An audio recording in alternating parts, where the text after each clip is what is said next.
Saya Ricardo. Saya Kenny. Saya Faizal. Saya Nat. Kami ingin mengucapkan selamat menyambut Bulan Ramadan Al-Mubarak kepada muslimin dan muslimat sekalian di seluruh dunia. Ikhlas dari kami di Kinabalu Podcast.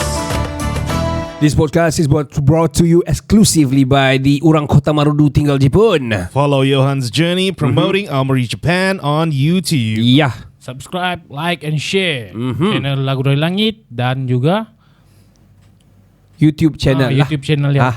Ya. Now on to the show. Ramadan bulan mulia, Ramadan kini tiba, padanya beribadah, sebulan berpuasa, tingkatkan amalan kita. Marilah bersama-sama teguhkan iman kita di bulan yang mulia Ramadan Karim. Oh Ramadan Al-Mubarak,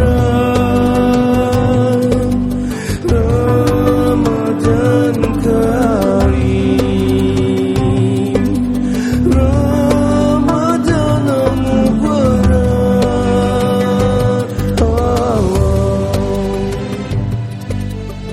Selamat kembali ke podcast nombor 1 di Sabah. Saya Ricardo. Saya Kenny. Dan saya Faizal. We are the number one podcast in Sabah, Kinabalu Podcast. Nombor Ya, satu. kembali kepada yang ketiga di season 7 episode yang ke-6 ini. Masih lagi bercerita tentang fadilat Ramadan di orang bilang kira segmen yang kedua daripada the whole month of Ramadan lah. Ya. Iya. First part ataupun minggu pertama itu kita ada bercerita bersama dengan Ustaz Fardil Liman. Juga banyak mengupas juga cerita-cerita pasal apa-apa yang berkenaan dengan Ramadan dan orang bilang fadilat-fadilatnya, apa yang pantang larangnya. Dan hari ini ataupun podcast ini pula kita ada Ustaz Ajirin Abdul Karim yang sangat orang bilang bagi saya Handsome. handsome, janggut dia pun comel. Ya. Dan bagi saya dia advocates. I have to say he came here prepared. He come here prepared lah. Yes. Of course lah, dia adalah imam. Kita bercerita sikit tentang macam Faizal juga berasal daripada Garuda dan diorang ada mendirikan masjid beberapa tahun lepas. Dan kita cerita tentang Garuda itself. Garuda ini terletak di Tandik. Dan sudah berapa tahun Ustaz mengimam atau menjadi orang bilang imam di ketua masjid di Masjid Garuda tu Ustaz? Terima kasih kepada sahabat saya Tuan Ricardo. Macam mana mau cakap apa? Nanti begitu nanti riak pula. Oh ya, tidak apa. Tidak. Kita mau tahu sejarah-sejarah. Kalau boleh kita panggil semua ketua masjid di sini nih, cerita dan share. Ya. Saya mula mengimam ni tahun 1996 lagi. Okey. Masih muda-muda lagi lah. Alhamdulillah, sudah lama. Sehingga hari inilah. Sehingga hari ini insyaAllah dulu kami ada sebuah surau. Surau tu yang bersaiz yang kecil lah. Saya ingat tu, yang kayu tu kan? Kayu Sebelah tu. kiri tu. Tapi ada tu. sekarang masih ada. Ya, masih ada. Itu zaman Kerajaan Berjaya lagi lah. Oh, wow, Dulu lamanya. banyak kisah sedih, sendu, gembira dan macam-macam lah. Bila kami berada, banyak kenangan berada sana. Semua dari situlah. Situ kan. Jadi masalah di situ yang kami terlupa itu bila hujan turun Okey. penuh banjir sampai kena di tangga sampai melimpah itu. Aduh. Oh, okey. Jadi alhamdulillah berkat mungkin usaha kawan-kawan, doa kawan-kawan yang lain, Alhamdulillah. akhirnya kami dapat sebuah masjid yang kira besar juga kan. Besar. Ya besar. Pada 2013 lah. Kami alhamdulillah fungsi 2013 penuhnya. Di situlah meneruskan agenda keimaman. Keimaman, ya, boleh. Alhamdulillah. Bercerita tentang masjid ni Ustazah, saya mau tanya sikit. Adalah ini pernah berlaku sampai pergaduhan jugalah Oh. di kampung-kampung yang orang bilang berdekatan. Ini cerita pasal lokasi masjid di kampung ada yang macam contoh saya pergi sebelah isteri saya di Papar sana. Saya boleh nampak dalam satu tempat saya boleh nampak dua masjid at the same time. Tidaklah dekat dengan saya, tapi kalau ikut daripada azan itu agak kedengaran jugalah kalau berazan. Jadi apa pendapat Ustaz pasal itu? Ada yang cakap sehingga azan itu tidak sampai, tapi kalau speaker dia besar sampai juga kan. Jadi apa pendapat Ustaz tentang itu, Ustaz? Ini kita tengok kepada umarah sebenarnya. Ini melibatkan kepada pentadbiran sebenarnya. Oh. Cakap mau masuk nanti takut nanti ini Nanti pergi politik. kalau di setting, kalau pengalaman saya ketika berada di Indonesia, dia lagi dekat tahu. Sebab dia tengok pola penempatan tu. Okey. Bayangkan satu penempatan ini kan, saya ketika saya belajar di Jawa Timur, penduduk Jawa Timur ada 43 juta orang. Baru di Jawa Timur. Baru tengok. Jadi bila penempatan tu terlampau dekat sangat, boleh nampak lagi, bukan lagi soal nampak tunjuk tangan lah di depan tu saja. Itu sebab masuk di situ dong ada alasan. Bila buat satu tidak cukup masjid ataupun musola, tidak cukup dia menampung. Baiklah. Jadi terpaksa kan buat lagi untuk membina luat kepada jemaah-jemaah yang lain.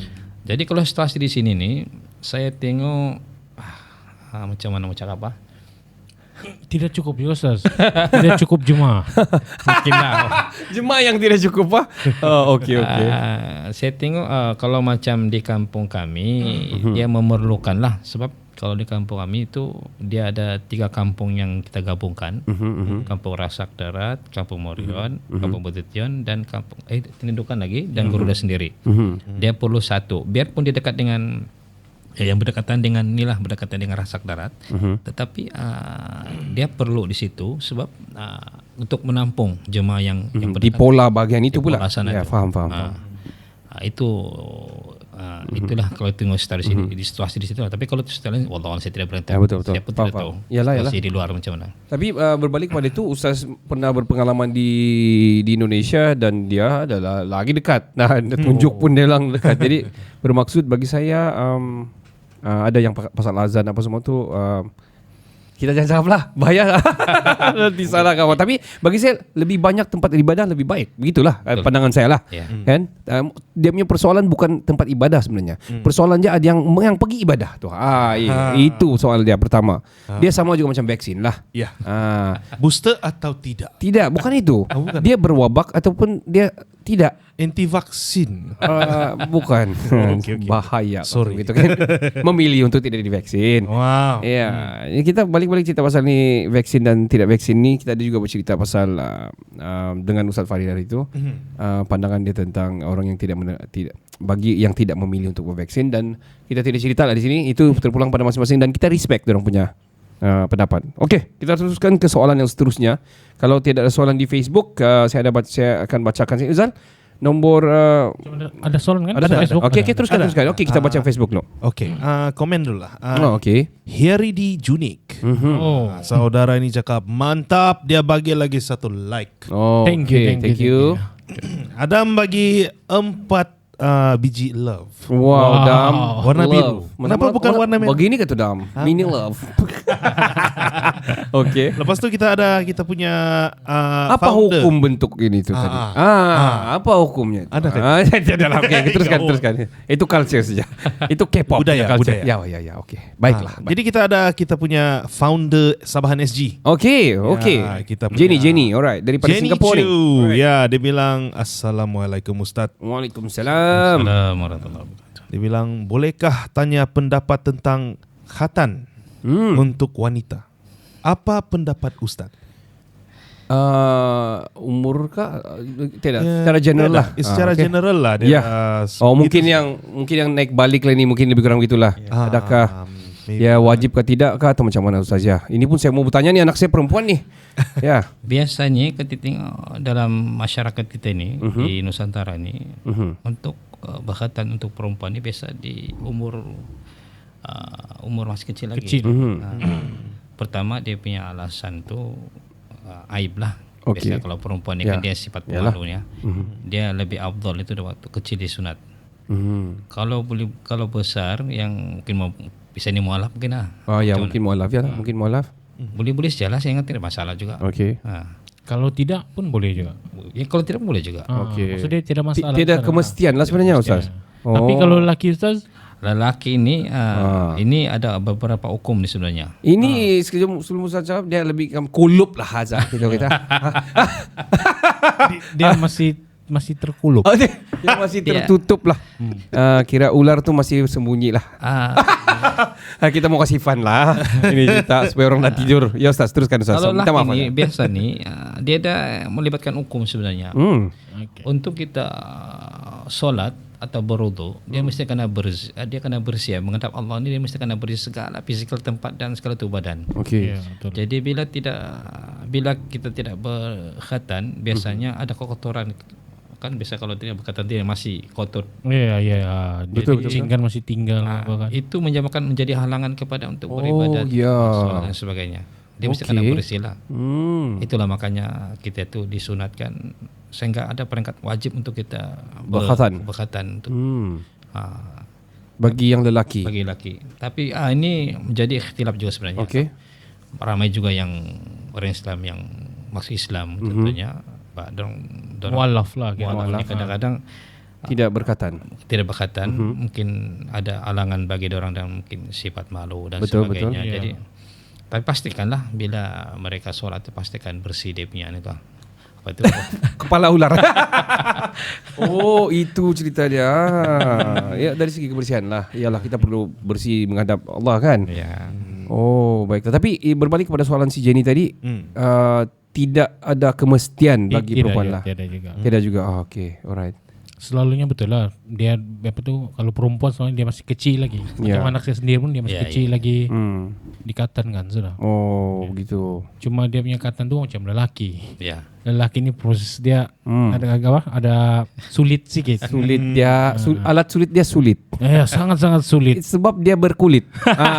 Kira aku rhyme lah. Memang kau rhyme. Betul. Nanti bahaya, nanti melilit.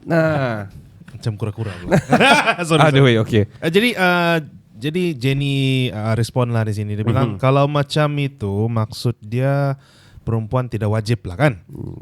Walaupun lahir Islam.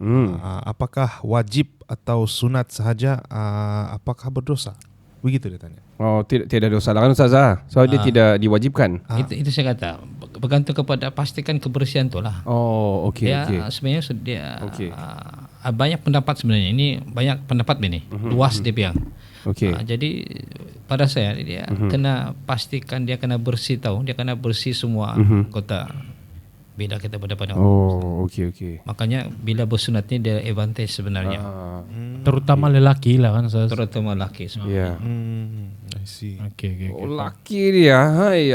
Kadang-kadang di tepi pokok bah. Tapi cerita orang sunat ni kan, zaman sekarang ni dia Islam tidak Islam dong selalunya non Muslim tu pun dong bersunat. Betul.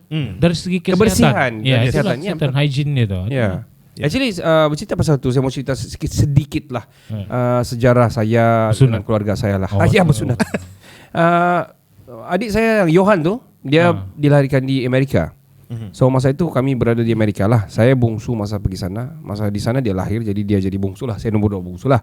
Jadi di sana asal lahir asal lelaki sunat terus. Tidak kira apapun.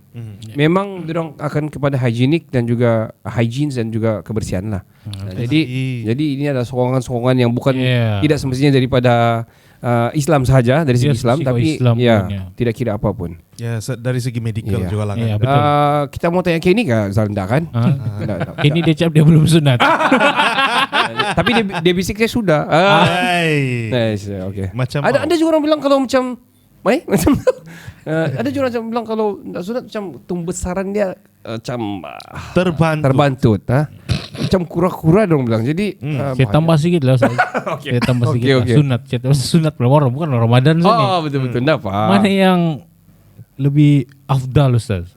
Dia sunat yang zaman moden nikah atau yang zaman yang sunat kampung?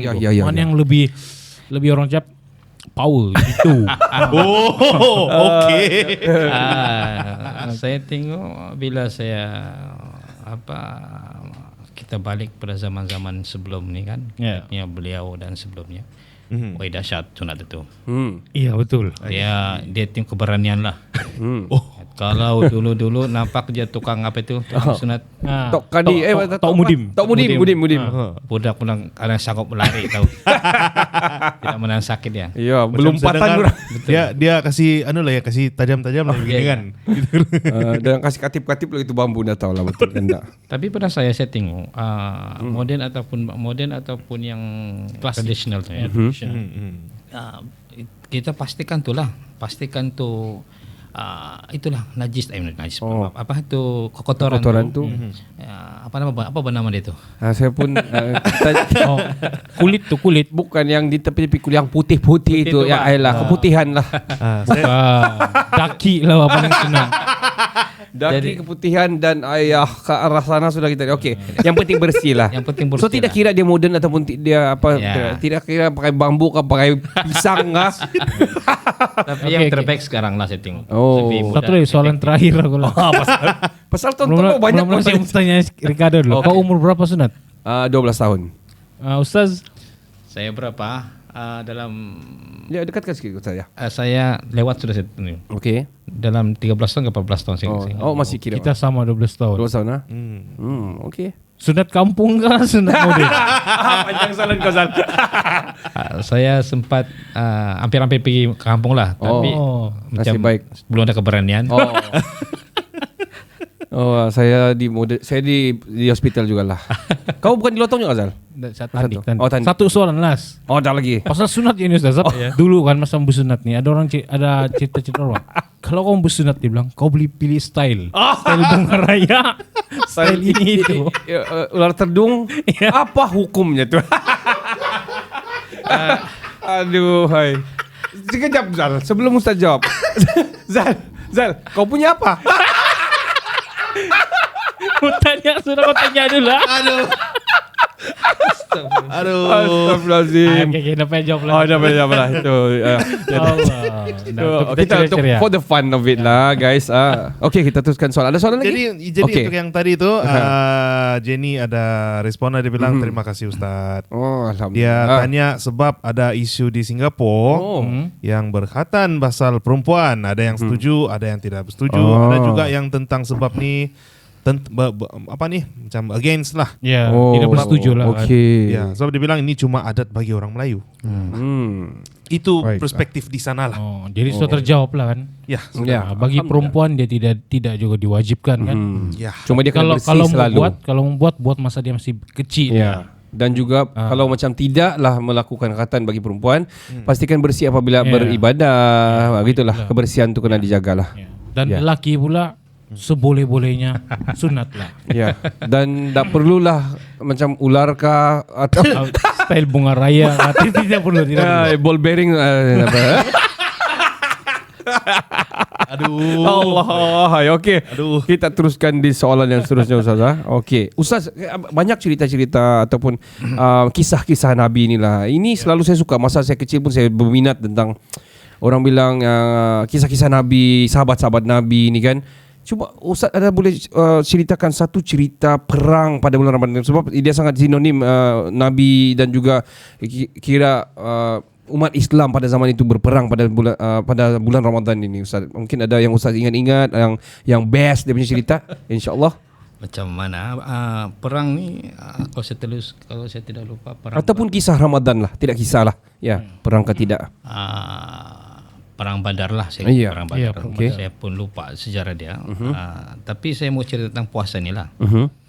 Puasa ini rupa-rupa ni. Puasa ini merupakan satu ibadah yang paling tertua segala pada ibadah-ibadah yang lain sebenarnya. Okey. Sebelum ada solat dia sudah start. Sebelum dari solat, sebelum daripada haji lagi. Okey. Ini sejarahnya kalau kita tengok dalam kitab Ibnu Isyam, Haikal dan sebagainya, ada sirah diceritakan. Rupa-rupa puasa ini dia bermula kepada Nabi Adam alaihissalam lagi. Ya kita punya kita punya legend, kita punya the number one first manusia apa? Ya, betul. First human. Ya, the first human. Jadi dia ni kalau kita tengok sirah dalam mana-mana pun dalam Al-Quran, dalam Injil juga dia telah melakukan satu pelanggaran. Okey, ya. Kalau kita masih ada pelanggaran di mana Allah perintahkan ketika Allah jadikan Adam ni di syurga. Dia ini salah satu nabi yang pernah menikmati syurga, subhanallah. Ya, Dan- betul. Dan dia punya tubuh badan besar dan dia pernah menikmati syurga, subhanallah. Ya. Dan Adam ini telah melakukan pelanggaran di mana dia telah memakan buah. Ada yang kata buah kuldi, Kuldi. ada yang kata Allah ada boleh lah. Apple. Jadi ini bila dia pokoknya kalau bilang Don, Ya. pokoknya dia melanggar perintah Allah SWT. Okay. Dia melanggar pokok juga. larangan. Okay. Jangan makan, dia makan. Hmm. Sehingga pada masa itu dia diturunkan di bumi, di bumi ini sebagai menjadi khalifah jadi pemimpin lah. Ya. Manusia yang pertama. Pada masa itulah dia telah berpuasa selama 40 hari atas dia punya apa tadi? Rasa bersalah. Rasa bersalah dosa. Oh. Itu Nabi alaihissalam. Begitu juga nabi-nabi yang lain seperti Nabi Ilyas pun berpuasa, Nabi Musa alaihissalam pun berpuasa ketika dia dikejar oleh Firaun dengan berkuda tenteranya, dia menyeberang laut Merah tu. Mereka menyeberang tu. Sehinggalah Nabi Adam dengan mukjizat yang ada pada dia itu, dia ketuk tanah tu, laut tu berbelah lah. Sehingga ada menurut riwayat ada yang belah 3, ada yang sampai 7 belahan dia. Dia ada partition sehingga 7 okay. tu. Sehinggalah Adam dengan dia punya pengikut menyeberang. Sehinggalah sampai di seberang tu Firaun mengejar sehingga Firaun dan pengikutnya lemas apabila kambus apabila laut tu bertembung balik dan Firaun tadi mati lemas dan pengikutnya. Pada masa itu juga Adam AS berpuasa selama 40 hari atau kesyukuran atas keselamatan tadi. Begitu sudah lama maksudnya puasa ni. Betul. Begitu kisah Nabi Yunus kalau kita tengok. Okay. Nabi Yunus AS ini ketika dalam sirat dia kena telan ada kata ikan paus, ada kata ikan nun dan sebagainya. Selama beberapa hari di perut ikan itu dia berzikir sehinggalah dengan izin Allah dia dimuntahkan balik, dia diselamatkan. Selepas itu dia pun berpuasa atas kesyukuran atas keselamatan dia tadi. Jadi makna di sini, inti di sini pengajaran ini, puasa ini ibadat yang sudah cukup lama. Sehinggalah yang akan menerusi yang kita sekarang nih disyarat kepada kita pula. Wah, okay. Itu adalah kisah-kisah dia. Bagi saya itu sangat menarik dan tidak sangka rupanya puasa ini sudah lama wujud lah. Ibadah puasa ini sudah lama wujud. Rasa-rasanya kalau betulkan saya kalau saya salah, apabila manusia diciptakan ataupun nabi-nabi yang sebelum ini diciptakan, terutama Nabi Adam bila dia turun di bumi, dia pun tidak tahu sendiri cara sebenar untuk beribadah kepadanya, dan antaranya yang dia tahu mungkin berpuasa, dan dia start berpuasa dulu dan barulah wahyu itu turunlah. Baiklah. Ya, ada soalan kita yang terkini? Kalau tidak saya ada soalan sini. Shout out. Shout out saya lah. Okay. Jenny juga dia bilang finally I got my closure. Terima kasih. Dan dia bilang jangan buat style-style lah. Yang style tadi yang sunat lah tu kan. Janganlah. Itu sebenarnya kenapa? Untuk jangan jawablah. Ya, okey. Alright Ustaz, ini soalan seterusnya. Zal, kau teruskan Zal soalan ini nomor 15. Saya yang soal. Sifat manusia ni Ustaz kan, kalau kita tahu lah, terutama dalam bulan dekat raya ni kan. Ini aku rasa nafsu lah juga. Nafsu mau yang benda-benda baru. Lepas itu yang langsir. Iya, langsir baru, perabot baru, baju baru, lepas tu mahal. Bermakeup besok lah cantik. Hutang di Syarhat. Ya, Syarhat tu habis lah semua lah baru. Okey. Jadi soalan saya Ustaz, sekiranya berlebihan dalam semua hal yang saya sebut tadi itulah, adakah ia berdosa ataupun macam mana? Ya. Terima kasih kepada sahabat saya, Saudara Faizal. Sebenarnya pada bulan Ramadan ini ada bulan yang paling istimewa, paling barakah, di mana kata Nabi bila kita doa akan dikabulkan. Allah. Dua perkara tu, salah satu doa yang dikabulkan ini ketika kita berbuka puasa. Jangan terus kita makan tu, kalau boleh mintalah doa di situ. Dan begitu juga bila kita sahur itu pun doalah kepada Allah. Dan pada saya agak rugilah bila mendekat-dekat pada bulan Ramadan ni, terutama orang kaum perempuan lama apa? Kaum perempuan ini biasanya sudah risau buat persiapan kuenya, Ya betul. persiapan rumahnya, pakai baju warna apa dan sebagainya. Tema. Ya, tapi itu sebenarnya rugi sebenarnya. Pada bulan akhir Ramadan ini adalah perkara yang finishing yang paling penting sebenarnya di situ. Iya, betul. Sebab dia tidak akan berulang. Puasa 1443 ataupun 2022 ini tidak sama akan puasa yang seterusnya. Betul. Dia akan terus berlalu. Iya. Dia terus akan berlalu. Jadi rugi kalau kita tidak taat memori ibadah taqarrub kepada Allah pada masa itu sebenarnya. Sebab kita tidak tahu, kita tidak ada jaminan pun umur kita boleh sampai di Ramadan akan datang. Tidak ada. Betul. Jadi kesempatan. Jadi macam cakap apa? Gunakanlah semaksimal, kalau bilang itu semaksimalnya, maksimal ya waduh gitu ya. semaksimumnya untuk plus kasih full swing lah. full swing bah untuk ibadah sana. Kau berzikir saja. Kata Nabi, ada sahabat Nabi yang beritahu, ya Rasulullah, macam mana bah kami ini Rasulullah? Kami ini orang miskin, tapi orang kaya ini ada kelebihan katanya. Kenapa? Orang kaya ini dorong solat juga, dorong berpuasa juga, ada harta, dorong sedekah. Kami ini tiada harta ya Allah Rasulullah kata. Apa kata Rasulullah? Kamu tidak terpikirkah kata Rasulullah? Fikulu tasbih sedekah, wakulu tahbir sedekah, wakulu tahmid sedekah, wakulu tahlil sedekah. Subhanallah itu sedekah juga. Allahu Akbar itu sedekah juga. La ilaha itu sedekah katanya. Nah, jadi jangan kita banyak benda yang kita boleh bersedekah sebenarnya. Tidak semestinya uang ringgit. Al kalimatut thayyib itu pun sedekah. Berkata-kata dengan baik itu pun sedekah. Oh, subhanallah. Sehingga dalam hadis tu bila ada orang lalu jalan tu ada kayu yang menghalang, bila kita pindahkan kayu itu pun sedekah tuan-tuan. Oh, jadi akan balak nih. Teruskan saya. Pada saya al-mubadzirikan ikhwani syayatin tu membazir sebenarnya. Oh. Jadi kadang-kadang bila kita gunakan duit kita yang sepatutnya kita guna ibadah lah, ibadah bersedekah. Sebab Rasulullah ni pada bulan Ramadan ni Rasulullah paling suka bersedekah pada saat itu. Wow. Jadi rugi kita pada bulan Ramadan dikasih lipat ganda. Ada yang kata 100, satu kebaikan dikasih lipat 100, ada kata dalam hadis 700 dikasih lipat. Oh ya betul. Mana mau cari pada bulan-bulan lain? Ya. Jadi kalau pada saya tidak sesuai lah. Kalau bila sampai pembaziran itu ada hukum haram dia dalam membazirkan ke syaitan. Membazir itu sifat syaitan. Ala kadar lah bang. Ala kadar kan. Cukuplah 7 pasang 7 warna.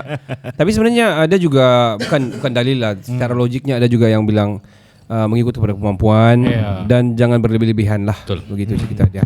Tapi jangan secara teori, secara logiknya lah kan. Makin manusia itu dia makin dewasa, dia akan makin berubah pemikiran dia. Ya. Contohnya macam 5 tahun lepas atau 10 tahun lepas, kalau saya beli baju saya mau yang ini raya pertama warna. Sekarang kalau boleh tahun lepas punya masih boleh pakai bah. Kalau sekarang lah saya pikir. Yang tahun lepas bukan selalu macam-macam boleh. Itulah. Cuma yang kita terfikir ala size anak pula tidak sesuai. Bambu besar kan. Tapi sebenarnya tahun lepas dan tahun lepas boleh sebab tiada raya.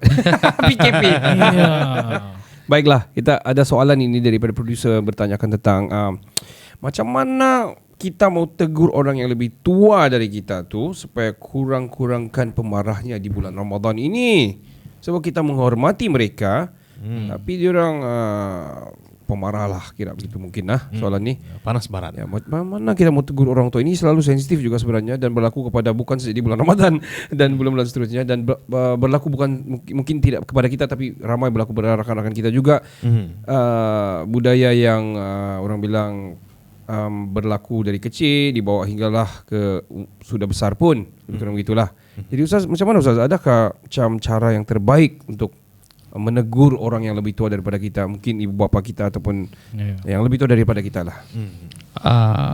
Saya suka bawa satu kisah yang berlaku Hasan dan Husain. Ini satu kisah yang telah diceritakan para tabiin, para ulama.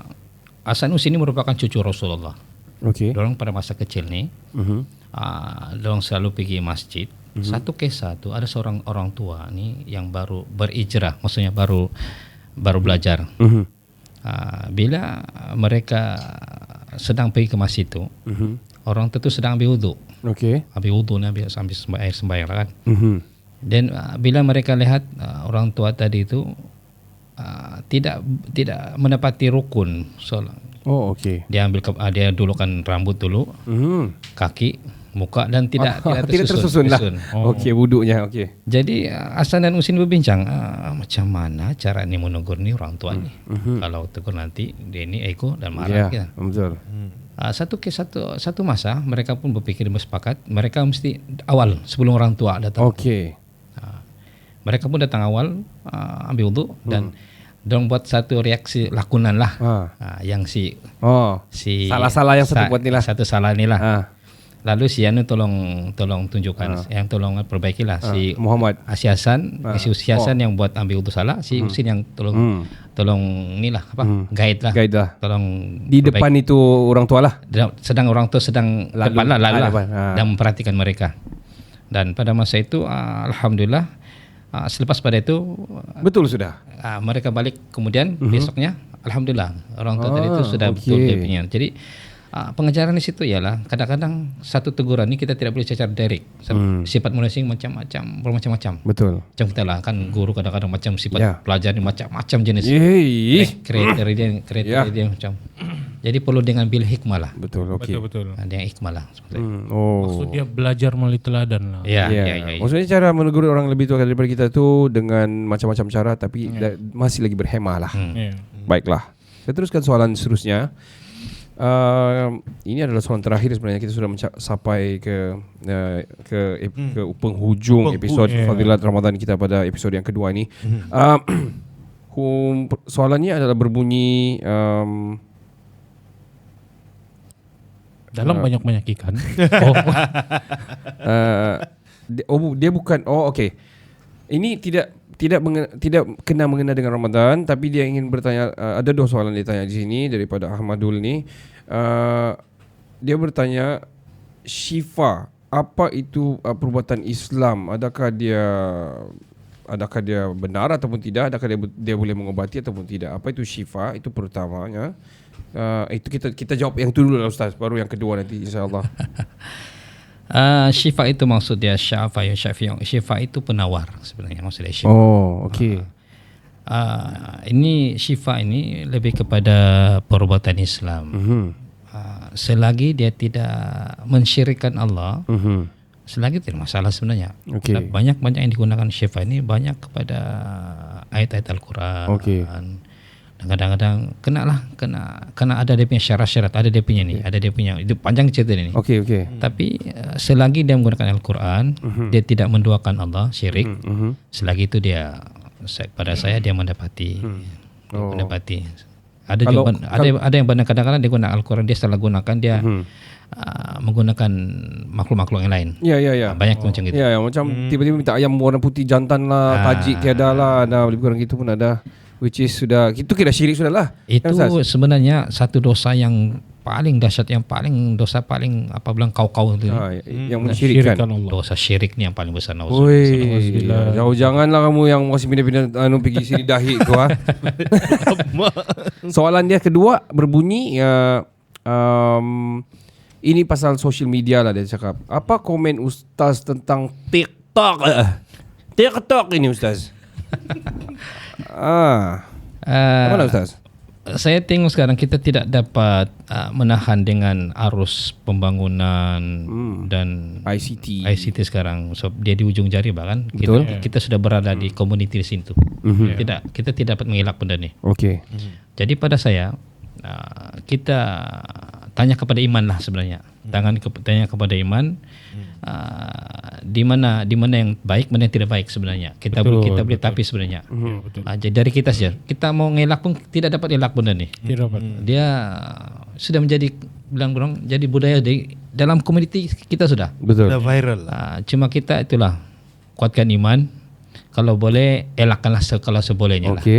Itu pada saya lah. Iyalah.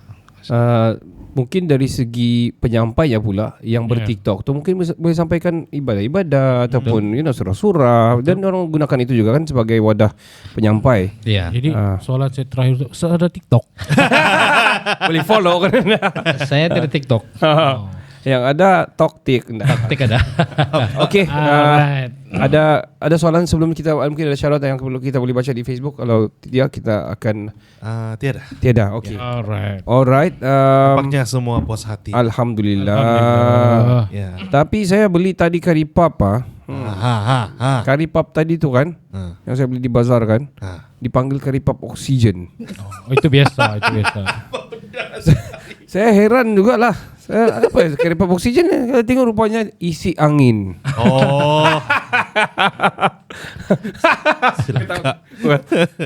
Rasanya itu saja daripada kami. Kami sangat berbesar hati dan juga banyak informasi dan juga orang bilang pendidikan, sharing yang berlaku pada malam ini. Dan insya-Allah kita ada lagi 2 minggu lagi ataupun 2 kali episod lagi untuk Fadilat Ramadan ini. Ya, betul. Ramadan specials orang bilang. Dan saya sendiri ingin berterima kasih kepada Ustaz Ajirin Abdul Karim kerana sudi datang tengah-tengah malam lepas mengimamkan tarawih, datang lagi sini. Lepas tu datang sini dia kena pula soalan-soalan yang macam-macam lah pasal mau bentuk-bentuk lah ya. Aduh. Kira-kira soalan tu star. Itu paling star soalan ni, paling diingati lah tu soalan. Apa hukum membentuk jika berkatan? Jadi terima kasih Ustaz Ajirin ya. Kenny, kau mau mengatakan apa-apa insya-Allah boleh teruskan? Saya sangat terima kasih lah. Saya sebagai non-Muslim banyak saya belajar tentang kawan-kawan kita. Iya. Terutama katan. Itu dari segi medical saya rasa I accept. Jadi maksudnya aku sudah berkatan lah kan? Kira mau. Okay. Alright, steady. Alright. Nanti saya kawan kau kan. Ayo. Napalah. Serang. Ataupun nanti aku katankan kau. Nggak mau lah. Okay. Pakai bambu. Zal teruskan Zal. Saya pula terima kasih pada Ustaz Ajrin sebab dia sudi datang dan Ya, betul. Datang dan menjadi tetamu kehormat kami pada malam ini. Dan semoga ini merupakan ustaz yang kedua lah kita jumpa. Ya, betul. Ya, betul. Sepatutnya yang pertama tapi masa tu ada hal yang dia belakan. Ya, betul. Ya, dan lagi terima kasih berkongsi Fadilat ilmu berkaitan Ramadan ni dan juga menjawab soalan-soalan kami yang kadang-kadang saja soalan tu untuk kita kasih hilang ngantuk. Ya, betul. Hiburan. Ya, Ustaz Ajirin boleh serba sedikit menutup kita punya untuk merumuskan insya-Allah apa yang berlaku pada malam ini sebagai orang bilang kata-kata hikmat ataupun kata-kata yang tinggi kepada pendengar-pendengar kita di bulan Ramadan ini. Silakan Ustaz. Okey, bismillahirrahmanirrahim. Sebelumnya saya mengucapkan ribuan terima kasih kepada rekan-rekan saudara Ricardo, saudara Kenny, saudara Faizal yang sudi menjemput saya. Sebenarnya saya pun berterima kasih lah juga lah. Dari saya sebenarnya marilah kita sama-sama memanfaatkan bulan Ramadan 1443 ini. Yang Ramadan ini tidak akan berulang lagi di tahun-tahun akan datang. Dia terus berjalan. Jadi amat rugilah kalau tidak kita menyanyiakan. Apa kata Nabi? Orang-orang yang rugi itu adalah orang-orang yang melepaskan bulan Ramadan ini dengan tidak memanfaatkan bulan Ramadan yang menyanyiakan. Okay. Itu adalah orang-orang yang rugi. Satu. Kedua, bulan Ramadan ini marilah kita sama-sama membentuk. Kita berkursus sebulan ini sebenarnya. Kita berkursus sebulan ini akan sebulan kita berkursus pada bulan Ramadan ini untuk menempuh 11 bulan. Jadi sudah kita dilatih sabar, tahan makan, ikhlas dan sebagainya. Nah, pada bulan-bulan Syawal kita dilatih, di situ lagi di praktikal kita. Mampukah kita istiqamah? Yang penting istiqamah itu tuan-tuan. Pertama niat itu luar biasa tuan-tuan. Yang kedua ialah istiqamah atas apa yang kita buat semasa pada bulan Ramadan. InsyaAllah kalau kita betul-betul istiqamah melakukan segala, kita aplikasikan bulan Ramadan ini untuk kita bawa pada bulan-bulan yang akan datang, insya-Allah. Apa kata saudara Faizal tadi, kita akan menjadi khalifah yang terbaik. Apa itu kuntum khaira ummatin ukhrijat lita'muruna bil ma'ruf wa tanhauna 'anil munkar wa tu'minuna billah. Jadi kita jadi umat yang terbaik kalau kita melaksanakan insya-Allah Ramadan ini. Dan kita tidak tahu biarpun sedikit amalan kita pada bulan Ramadan, amalan inilah yang akan membawa kita masuk ke syurga Allah. InsyaAllah. Kadang-kadang kata Allah, bukanlah amalan sepenuhnya yang akan masuk kita, yang memboleh kita masuk ke syurga, tapi dengan redha Allah, dengan kasih sayang Allah. Manalah tahu ada amalan-amalan yang Allah kasih Walaupun sedikit, sedikit itu yang bermanfaat, yang cukup bermanfaat, yang dia power. tarik ke surga. Ya. Alhamdulillah, insyaAllah Alhamdulillah. mudah-mudahan kita tergolong pada orang itu. Wallahualam, terima kasih. Assalamualaikum warahmatullahi wabarakatuh. Waalaikumsalam. Ada juga cerita yang mengatakan apabila kiamat nanti, apabila timbal balas ataupun tim menimbang ni, mengatakan yang siapa yang bercerita tentang aku? Dia cakap, siapa yang menyampaikan ibadah daripada bercerita tentang aku? Di mana mereka? Biar saya tarik dia ke syurga. Lebih kurang gitulah, ada cerita hadis yang berceritakan tentang itulah. Jadi itu saja daripada kami Kinabalu Podcast. Harap sharing ini kamu masih boleh share. Dia akan berada terus di Facebook kami. Please follow Facebook kami, Kinabalu Podcast. Instagram kami Kinabalu Podcast. TikTok pun ada juga Kinabalu Podcast. Kita tidak menari di TikTok lah, tapi kita punya sedutan-sedutan podcast lah yang ada di sana. Mungkin lawak-lawak juga serba sedikit yang ada di sana. Dan please follow penaja kami. Penaja kami pada bulan Ramadan, sepanjang bulan Ramadan ini adalah orang Kota Marudu tinggal Jepun. Follow kita punya Gaman punya journey di Aomori Jepun di YouTube. Dan satu kali lah kamu subscribe, like dan share dia punya dia punya channel YouTube, iaitu Lagu dari Langit, dan juga media sosial mereka semua lah yang tadi itu di Facebook, TikTok, Insta, Twitter, Yes, betul ada. Flickr. Jadi itu saja daripada kami. Thank you very much. Kita akan berjumpa di rezeki-rezeki yang akan datang, InsyaAllah. Assalamualaikum. Waalaikumsalam. Selamat malam. This station is now the ultimate power in the universe. Assalamualaikum, Maida. My style is impetuous, my defense is impregnable, and I'm just ferocious. I want your heart, I want to eat his children. Praise be to Allah. Anda sedang mendengar Kinabalu Podcast, podcast nomor 1 di Sabah, hosted by Ricardo, Kenny and Faizal.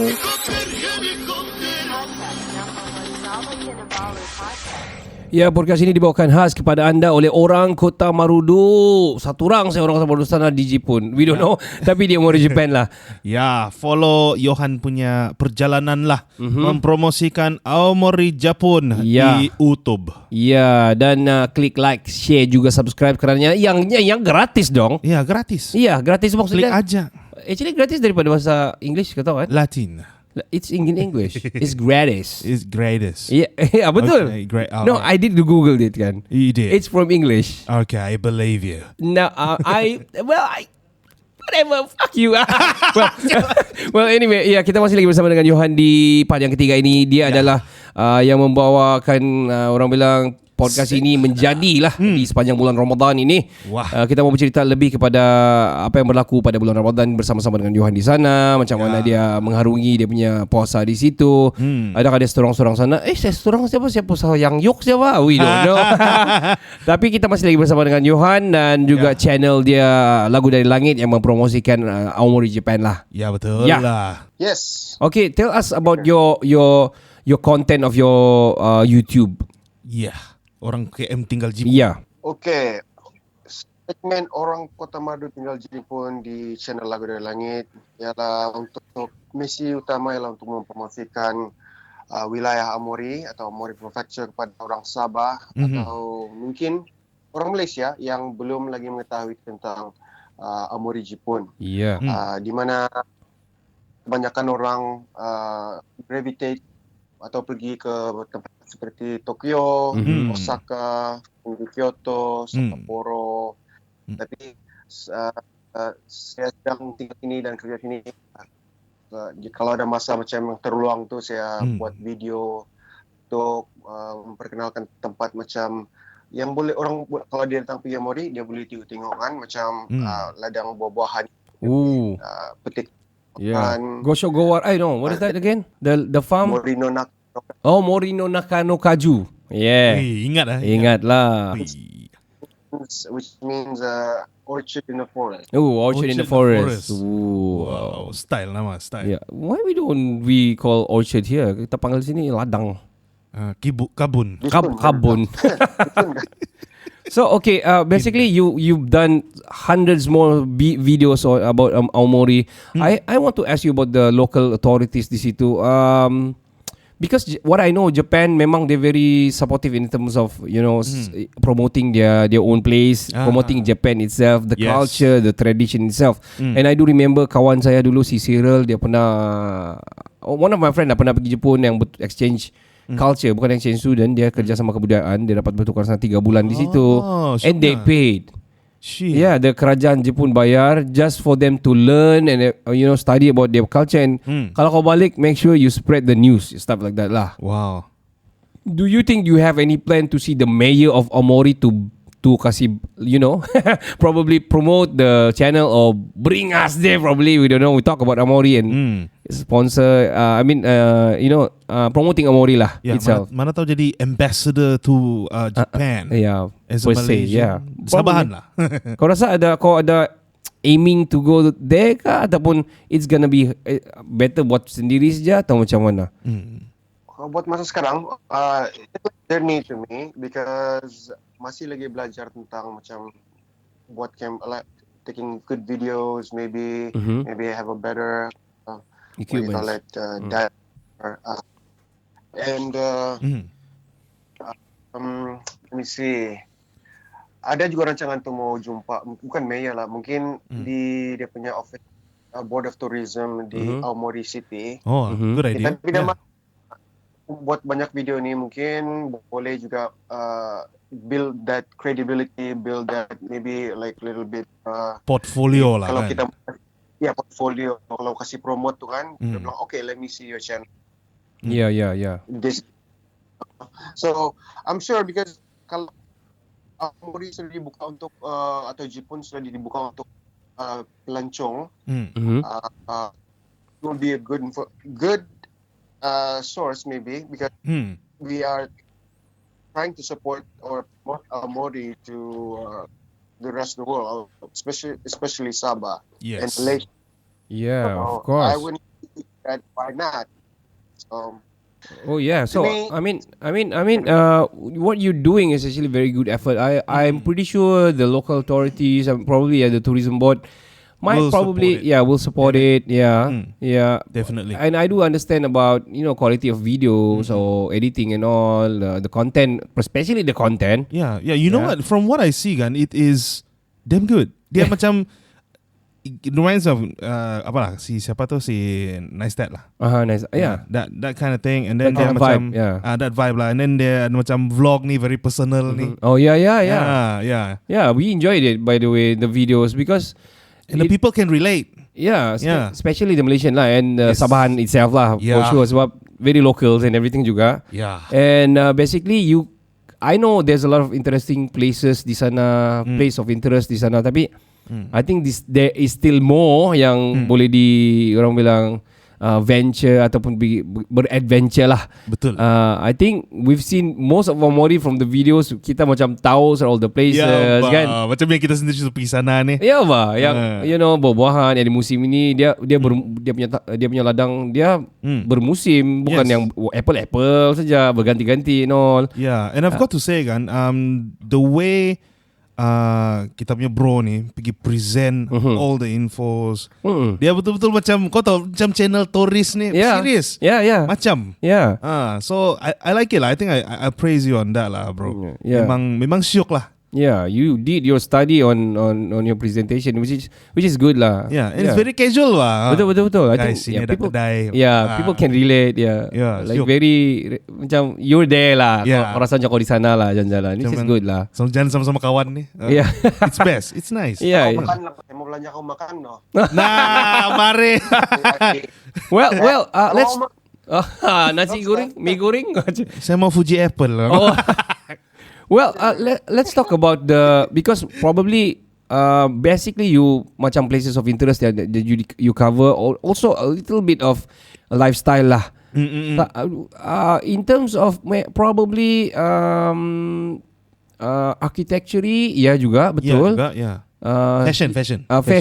Fashion pun ada yes. juga. Sukajan. Sukajan. Denim is coming soon. And also the JDM lifestyle. Cara bawa pakai di sana kalau winter and all, cara driving di sana. So we want to talk about engines lah ni kali ya. Kita mau cerita pasal kereta and all. Sebab we do know the hub kalau internationally memang hub kalau engine ni memang US pun semua pergi cari biji pun, all over the world look for Japanese punya parts and all. And I want to ask you about the culture on engines di situ. Macam mana? Adakah dia macam di Tokyo juga, macam kita tengok di Tokyo Drift, ataupun dia so-so, ataupun actually they're good doing their stuff there? Okay, car culture di Jepun memang kira besar juga, tapi kebanyakan yang ada juga yang underground. Sebab banyak orang yang pergi dia bilang high hill mountain road atau toge orang panggil. Drift. Tapi highly illegal. So on that part, you know. But pun macam belajar tentang kereta ini pun selepas beli itu Subaru Forester. Basic itu belajar atau ikut tu forum di Facebook atau tengok YouTube yang saya boleh tahu mau kasih kasih baik atau kasih repair apa yang mau kasih. Sebab kereta tu sudah tahun 2000, jadi 22 tahun sudah. So banyak mau kasih bagus engine sudah kasih refresh, sudah tukar dia punya valve cover seal, dia punya timing belt, pulley, water pump. Banyak lah, belum tukar full overhaul, mau tukar tu dia punya pistons and all. Mungkin. Kira aku tahu lah cakap pasal piston lah. Kira kau tahu lah masuk track punya engine. Well, tire kalau winter tukar. Betul lah. Well, okay. Ada juga sini tu dia. How's the speed? Wow, okay. More speed, it's like a raceway. Like kau pergi ke sana bayar mungkin berapa tu 1 jam, kau ikut 1 jam, mungkin $10, $35 kata. Murah, Bukan 1 jam, baru hari. Sudah kau pergi lah? Hold on. Sudah pergi. Okay. Kawan saya tu dia pergi juga. So dia ada kereta dedicated untuk race track saja. Dia punya 2006 Honda Civic Type R. Wow, So dia memang So the track memang macam bulat saja kah, ataupun dia velodrome type kah, ataupun dia memang track macam yang F1 punya track, circuit. Macam Sepang. Kira macam itulah, macam Kuba begitu. Wow. Wow, siapa kau? Apa nama track sana tu kau bilang? Di sini Amori Speed Park. Ada di GT. Ada di GT kan? Ada terus semua ada. Kau kira mau kasih tahu game juga lah kan? Kira aku flex aku pandai Kira kau mata kau sepet kau macam kau orang Jepun juga lah gitu tapi gelap skin lah. Sial. Well, anyway, sampai di sini saja. Kami sangat berbesar hati kerana ada Johan untuk orang bilang menaja kita sepanjang bulan Ramadan ni di episod Ramadan ini, dan kita untuk mengetahui lebih lanjut tentang Johan punya journey di Aomori Japan ini, of course episod ini ditaja oleh orang Kota Marudu tinggal Jepun. Follow lah dia punya journey Brother Johan punya journey dalam mempromosi Aomori Jepun dan juga lifestyle sana lah, dan juga culture di sana. Dan juga yang paling penting, jangan lupa like, share dan juga subscribe channel Lagu Dari Langit. Ada playlist di situ, playlist orang Kota Marudu tinggal Jepun. Klik saja, ada more than hundreds videos yang representing orang bilang Jepun lah. Dijamin lagi best dari Netflix lah. Netflix ni alamak. Well, okay, thank you so much, Johan. Your last word before we end up the podcast. So don't forget to listen to Kinabalu podcast, podcast number 1 Sabah, and also don't forget to, like the Kado just said, check out my YouTube channel Lagu Dari Langit. Banyak segmen Jepun. Dan kalau kamu mau datang Jepun, DM to admin. We'll link up. Boleh. Boleh bah. Alright, stay on the line Johan. We're gonna do Stinger shout out after this. Itu daripada kami. Saya Ricardo. Saya Kenny. Kami dari Kinabalu Podcast, the number one podcast in Sabah. Ciao, chin, ciao, ciao, bella, ciao. Hi, I'm Emily and I'm from the Malaysian football team. You're listening to Kinabalu Podcast, the number one podcast in Sabah.